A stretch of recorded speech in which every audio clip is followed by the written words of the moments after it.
Okay, so I saw this on Twitter, Pink Panther's ABC News, on why her songs are so short. A song doesn't need to be longer than 2 minutes, 30 seconds, in my opinion. We don't need to repeat a verse. We don't need to have a bridge. We don't need it. We don't need a long outro. And then Deanna Warwick Corey tweeted it with a question mark. And I'm thinking the same thing. And so I just wanted to talk about the TikTokification for music, how TikTok has changed music, and, some of the problems with music today.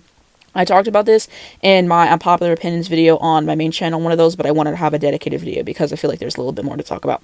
And so basically, here's the problem with what she said. Let's just, kind of dissect it. A song doesn't need to be longer than 2 minutes, 30 seconds. Absolutely a lie, because I can think of a bunch off the top of my head that I like. And I made a whole video sharing my favorite songs longer than 5 minutes. Mirrors by Justin Timberlake is an amazing example of this. Bohemian Rhapsody by Queen, Giving Me Life by Mariah Carey, Beyonce, Virgo's Groove. Those are great songs that are longer, and there's so much to offer just because there's so many different parts and just a lot of creativity and musicality going on in those songs. So, that off the bat is a lie. And then we don't need to repeat a verse. I think that's absolutely a lie as well. I enjoy it. I enjoy it. We don't need to have a bridge.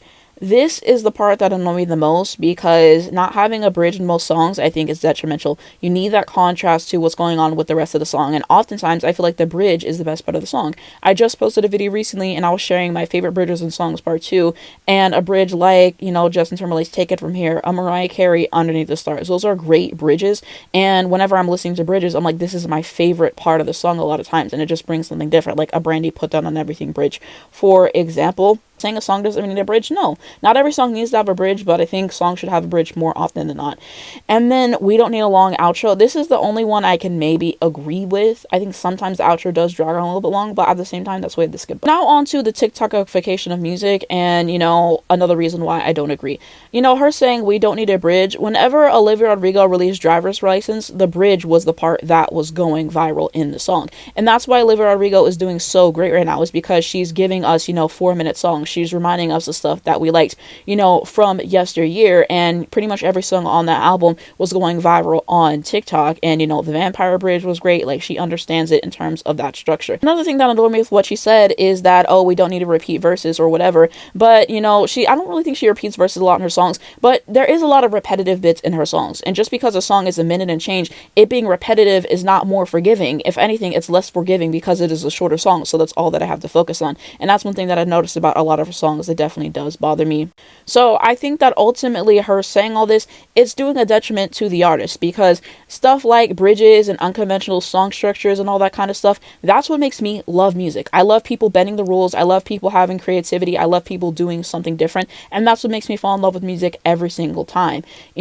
Bridges and all those things I think are so cool. And when you're listening to it, it inspires a listener. Like, how many people were inspired to become a musician because of people doing stuff that was unconventional, because of a bridge here, because of instrumentation there.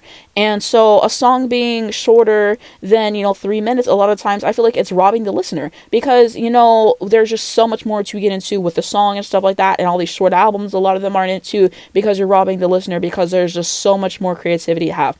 Not every song needs to be 4 minutes, 5 minutes. I can agree with that. Some songs, I'd rather them be kept short and sweet. But, just a lot of the stuff that she's saying here, I feel like is kind of contradicting what is so great about music in general. And that's kind of why I'm disagreeing with her there. Look at her music now. She had a run, and then she fell off. Ice Spice had a run, and then she fell off. Because they're so focused right now on making music that is just going to be digestible, and it's something that's going to be catchy. And that fools people into thinking that it's a good song just because it's catchy, when it's like, no. Because if you just listen to the song in 20 years, you're not going to like it, probably, because it was a song of the moment. They're focused on that. They're not focused on making the song memorable. And that's what my huge problem is. And the labels are allowing this because somebody's going to listen to it, somebody's going to like it. But whenever you hear this in 20 years, are you going to go for it? Or are you going to be like, oh, that sucks. That was just of the time. There's stuff that I listened to from 20, 30 years ago that I still love, because they put the care in releasing that music and all that stuff, and the label made sure they were going to release good stuff. And I feel like the quality of music now has significantly fell off, and that's why I feel like someone like Olivia Rodrigo is going to have longevity, because she's doing stuff like bridges and having great song structure and all that kind of stuff that I love, and she built a fan base off of that, and people are going to see her shows because of that. Like, she's really leveraging everything correctly, as well as the label, as well as the social media team. Pink Panthers and Ice Spice are falling off. I made a whole video on why I don't think Ice Spice is going to have longevity, and we already see her starting to sink now. So yeah, that's just my problem. I feel like the music industry has changed for the worse in a lot of ways, and I just hate this. I just disagree with this on so many levels.